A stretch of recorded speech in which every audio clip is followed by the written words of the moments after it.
On line students اور شمع ادب کے سبھی طالب علموں کو ہمارا پیار بھرا آداب۔ 10th کلاس کا کلاس چل رہا ہے 10th کلاس کا کلاس چل رہا ہے اور ہمارا چیپٹر چل رہا تھا چارپائی۔ ہم نے آپ کو بتایا تھا رشید احمد صدیقی کا مضمون ہے طنز و مزاح، چارپائی ہندوستان کے لیے، ہندوستانیوں کے لیے کیا اہمیت رکھتی ہے اور چارپائی کی کیا اہمیت ہے۔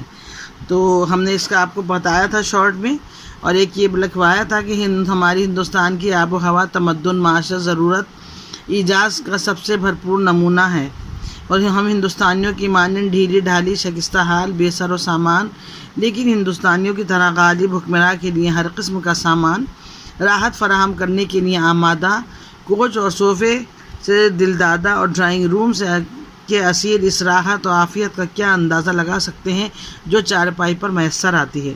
شعراء نے انسان کی خوشی اور خوشحالی کے لیے کچھ باتیں منتخب کی ہیں، مثلاً سچے دوست، شرافت۔ یہاں تک آپ کا یہ پیراگراف امپورٹنٹ میں دیا ہوا ہے۔ اس کو آپ سارے بچے کم سے کم 3 بار پڑھیں گے۔ پیپر میں بھی اگر آپ کو ٹائم ہو تو 3 بار پڑھیے، نہیں تو ابھی جب آپ تیاری کر رہے ہیں تو اس کو 3 بار پڑھیے۔ جب آپ 3 بار اچھے سے غور سے پڑھیں گے تو آپ کے سمجھ میں اس کی کچھ نہ کچھ پوائنٹس آنے لگتے ہیں کہ ہمیں اس کو کس طریقے سے لکھنا ہے۔ دیکھیے، میں نے جیسے آپ کو بتایا تھا کہ پورے چیپٹر میں صرف چارپائی کی اہمیت بتائی ہے کہ ہندوستانی لوگ چارپائی کو کس طرح استعمال کرتے ہیں۔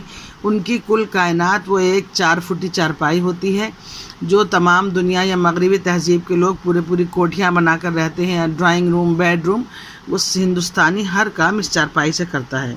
تو دیکھیے، اس کا بہت اچھا حوالہ لکھیں گے۔ مندرجہ بالا یعنی اوپر دیا گیا، اگر آپ اس کو نیچے دینا چاہتے ہیں تو مندرجہ ذیل لکھیں گے۔ مندرجہ بالا یا مندرجہ ذیل یا یہ اقتباس ہماری اردو کی کتاب، اردو کی نئی کتاب اور چارپائی کے سبق سے لیا گیا ہے، جس کے مصنف رشید احمد صدیقی ہیں۔ رشید احمد صدیقی طنز و مزاح کا ایک بہت بڑا نام ہے اور چارپائی ان کا ایک بہت مشہور مضمون ہے، اور اس پیراگراف میں انہوں نے ہی چارپائی کی اہمیت کے بارے میں بتایا ہے کہ ہندوستانیوں کے لیے چارپائی کی کیا اہمیت ہے۔ یہ اس کا حوالہ ہو گیا، ایک کم سے کم 4 لائنوں کا حوالہ۔ اس کے بعد آپ اس کی لکھیں گے کہ چارپائی ہندوستان کی آب و ہوا، تہذیب، معاشرت، نیز ضرورت ایجاد کا ایک بہترین نمونہ ہے۔ یعنی ہندوستانیوں نے اپنی ضرورت کے حساب سے جس چیز کا ایجاد کیا اس کا نام چارپائی ہے۔ ہندوستان اور ہندوستانیوں کی طرح ڈھیلی ڈھالی سی، بظاہر تو ڈھیلی ڈھالی سی ہے لیکن ہر کام میں کرنے میں ماہر بھی ہے۔ سبک، بے سر و سامانی، مگر ہندوستانیوں کی مانند غالب اور حکمراں کے لیے ہر طرح کا سامان۔ بھلے ہندوستانی ڈھیلے ڈھالے ہوں یا ان کے زندگی میں اتنے کوئی چارمنگ نہ ہو، اتنا کوئی کھچاؤ کشش نہ ہو، یا ان کا اتنا کوئی سٹینڈرڈ ہائی نہ ہو، لیکن پھر بھی پوری دنیا میں کوئی ایسی بات ہے کہ جو ہندوستانی جو ہیں وہ ہر جگہ جانے پہچانے جاتے ہیں۔ یہی حال ہندوستانیوں کی چارپائی کا ہے، جس کا آپ کو میں مطلب بتا رہی ہوں آسان طریقے سے، کہ ہر طرح کا آرام اور سکون کا سارا سامان یہ چارپائی میسر کرتی ہے۔ وہ جو نرم گدوں پہ سوتے ہیں، کوچ اور صوفوں پر سوتے ہیں، نرم گدوں پر سوتے ہیں، ریشمین بستروں پر سوتے ہیں، وہ چارپائی پر سونے اور چارپائی کی اہمیت اور چارپائی کی راحت کو کیا محسوس کریں گے۔ یعنی وہ جو سکون چارپائی پر ملتا ہے وہ ان نرم گدوں پر بھی نہیں ملتا۔ اور شعراء نے بھی انسان کی خوشحالی کے لیے کچھ نہ کچھ باتیں منتخب، سچا دوست، شرافت۔ اور ہمارے شعراء جو ہیں وہ بھی اس چارپائی کو انسان کا سچا دوست اور بہت شریف چیز سمجھتے ہیں، اور یہ کہتے ہیں کہ چارپائی اس پہ لیٹ کر سخن فہمی کرتے ہیں، یعنی اشعار سوچتے ہیں، سمجھتے ہیں، جیسے میں نے آپ کو پہلے سمجھایا تھا۔ تو یہ اس پیراگراف کا مطلب ہو گیا۔ اب دیکھیے، دوسرا پیراگراف انہوں نے یہ دیا ہے کہ یہی حالت چارپائی کی ہے، فرق صرف یہ ہے آپ کتاب میں نشان لگائیے دیکھ کر اور اچھے سے 3 بار پڑھیے۔ فرق یہ ہے کہ یہ ان ملازم صاحب سے کہیں زیادہ کارآمد ہوتی ہے۔ فرض کیجئے اگر آپ بیمار ہیں، سفر آخرت کا سامان میسر ہو یا نہ ہو، اگر چارپائی آپ کے پاس ہے تو دنیا میں آپ کو کسی اور چیز کی حاجت نہیں۔ دوا کی پڑیا تکیے کے نیچے، جو شاندی کی دیگچی سرحان نے رکھی ہوئی، بڑی بیوی طبیب، چھوٹی بیوی خدمت گزار، چارپائی سے ملا ہوا بولو براز کا برتن، چارپائی کے نیچے میلے کپڑے، بچوں کے کھلونے، جھاڑو، آش جو، روئی کے پھائے، کاغذ کے ٹکڑے، مچھر، بھنگے، گھر یا محلے کے 1-2 بچے جن میں سے ایک آدھ زکام خسرے میں مبتلا۔ اچھے ہو گئے تو بیوی نے چارپائی کھڑے کر کے غسل کرا دیا۔ یہ بھی میں نے آپ کو پہلے سمجھایا تھا کہ دیکھیے اگر دنیا میں کچھ نہیں ہے اور آپ کے پاس ہندوستانی کے پاس چارپائی ہے تو سمجھیے اس کے لیے سب سے بڑی راحت کی چیز ہے۔ وہی جیسے میں نے آپ کو بتایا تھا کہ ہماری دادی نانیاں جو تھیں وہ چارپائی پر کس طرح چارپائی کا استعمال کرتے تھے وہ لوگ، تو انہوں نے اس پیراگراف میں یہی بتایا ہے کہ اگر آپ کے پاس چارپائی ہے تو آپ سمجھیے آپ کو بس دنیا میں آپ کو کسی چیز کی ضرورت نہیں ہے۔ آپ بیمار ہیں تو ایک چارپائی ہو اور آپ کی تمام دوائیں تکیے کے نیچے ہم رکھ لیتے ہیں، بالکل عام سی بات ہے۔ آپ دیکھیں گے تو اس کا مطلب بہت اچھے سے لکھ سکتے ہیں۔ اپنے گھروں میں چارپائی ہے، جو تخت ہے وہ بھی اسی طرح استعمال ہوتا ہے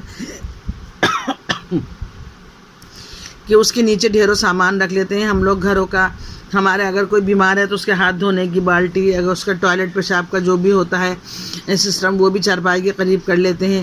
بستر اٹھایا باندھ جیسے بچوں کو کرا لیا جاتا ہے، اور اگر بیمار ہیں تو ساری دوائیں، پڑیاں، جوشاندی کی ہنڈیاں، پاندان، ہمارے کاغذات، اور ہمارے محلے کے بچے جو کھیل کھیلتے ہیں چھپن چھپائیا وہ بھی چارپائی کے نیچے گھس جاتے ہیں۔ اگر چارپائی کے نیچے جھاڑو لگاؤ تو کتنا ڈھیر کوڑا نکل جاتا ہے۔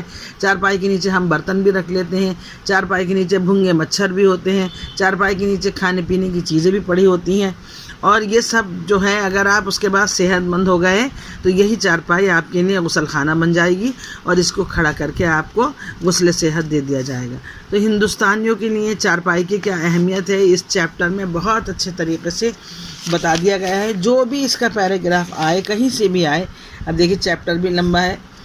اب ایک اور چیپٹر اس کا یہ ہے کہ چارپائی ہی کھانے کا کمرہ بھی ہوتی ہے۔ باورچی خانے کا کھانا جو چلا اس کے ساتھ ساتھ پانچ سات چھوٹے بڑے بچے، اتنی ہی مرغیاں۔ یہ اب گاؤں میں امیجنیشن کریے آپ، ایک کتے، دو بے شمار مکھیاں پہنچی، سب قرینے سے بیٹھ گئے صاحب خانہ دسترخوان پر ہیں۔ ایک بچہ زیادہ کھانا پر مار کھاتا ہے، دوسرا بدتمیزی سے کھانے پر، تیسرا کم کھانے پر، چوتھا زیادہ کھانے پر، اور بقیہ اس پر کہ ان کی مکھیاں کھائی جاتی ہیں۔ دوسری طرف بیوی مکھی اڑاتی جاتی ہے اور شوہر کی بدزبانی سنتی جاتی ہے، بدتمیزی سہتی جاتی ہے۔ کھانا ختم ہوا، شوہر شاعر ہیں تو ہاتھ دھو کر فکر سخن میں چارپائی پر ہی لیٹ گئے۔ کہیں دفتر میں ملازم ہوئے تو اس طرح جان لے کر بھاگے جیسے گھر سے آگ لگی ہو، اور کوئی مذہبی آدمی ہوا تو اللہ کی یاد میں قیلولہ کرنے کے لیے چارپائی پر لیٹ گیا۔ بیوی بچے بدن دبانے لگے۔ بہت کامن ہے یہ اور بہت امپورٹنٹ ہے کہ اگر آپ چارپائی بھی ہمارا کھانے کا کمرہ بھی ہے، جب ہم آئے دفتر سے کھانا کھانے کے لیے تو باورچی خانے سے ہمارے ساتھ ساتھ کھانے کے ساتھ ساتھ، جب گھروں میں جانور پلتے ہیں تو وہ کھانوں کے ساتھ ساتھ چلتے ہیں، تو کھانوں کے ساتھ ساتھ گھر کے پلے ہوئے جانور چلے، اور اسی کے ساتھ ساتھ گھر میں رہنے والے بچے۔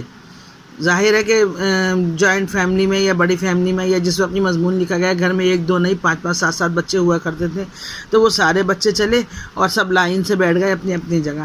یعنی پہلے دسترخوان پہ وہ بیٹھے، گھر کے صاحب باپ یا دادا جو بھی کھانا کھا رہے ہیں وہ بیٹھے، آس پاس چھوٹے بچے بیٹھ گئے، اور ان کے پیچھے ادھر ادھر کہیں کتا، کہیں بلی، کہیں مرغی نے اپنا ٹھکانہ بنا دیا، اور سب اپنا اپنا انتظار کرنے لگے۔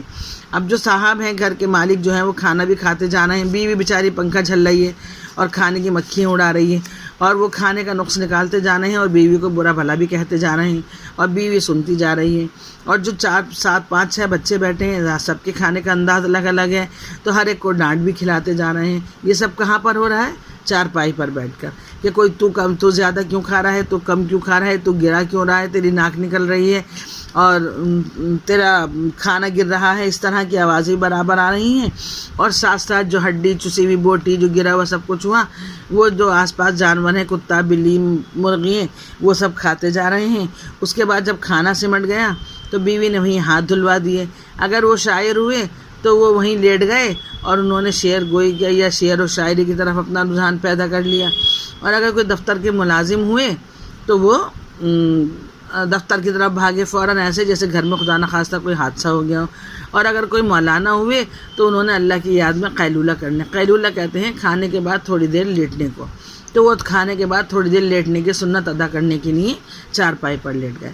تو یہ آپ کا چارپائی کا ہم نے بہت اچھے سے سمجھا دیا ہے۔ آئی ہوپ آپ کے سمجھ میں آیا ہوگا۔ چینل پر آئیے، لائک کیجیے، سبسکرائب کیجیے، اور جو بھی آپ کی پرابلم ہے وہ ہمیں بتائیے، ہم آپ کی سیاری بھی کرائیں گے اور پرابلم بھی دور کریں گے۔ اللہ حافظ۔